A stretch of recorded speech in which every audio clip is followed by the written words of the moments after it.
Winawian ng buhay sa edad na 48 ang Taiwanese actress na si Barbie Hsu noong 2 ng Pebrero. At makalipas ang ilang araw, naiuwi na ang Meteor Garden star sa Taiwan matapos itong i-cremate sa Japan. Narito ang report. Naiuwi na sa Taiwan ang abo ng Meteor Garden star na si Barbie Hsu. Kasunod ito ng biglang pagpanaw ng aktres na minahal sa kanyang karakter bilang sanchay dahil sa pneumonia habang nagbabakasyon sa Japan kasama ang kanyang pamilya. Batay sa ulat ng local media, Pebrero 5 nang dumating sa Taipei Songshan Airport ang urn ng yumaong aktres via private jet mula Haneda Airport. Sa isa namang pahayag na inilabas ng naulilang pamilya ni Barbie, nagpaabot ito ng pasalamat sa lahat ng nakiramay at sa pagmamahal ng publiko sa aktres.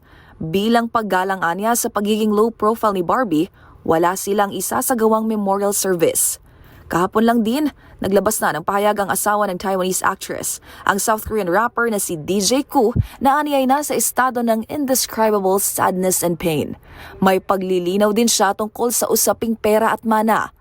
Ayon kay DJ Koo, ipauubayan nito sa kanyang mother-in-law ang mga naiwang ari-arian ng yumaong asawa at titiyakin ang kaligtasan ng mga naulilang anak ni Barbie sa pamamagitan niya ng legal na hakbang. Ang aktres ay may 2 anak sa una nitong asawa na si Wang Xiaofei, isang Chinese businessman. Para sa MBC TV Network News, ito po ang Showbiz Angel ng DZRH TV. Una sa Pilipinas, una sa Pilipino.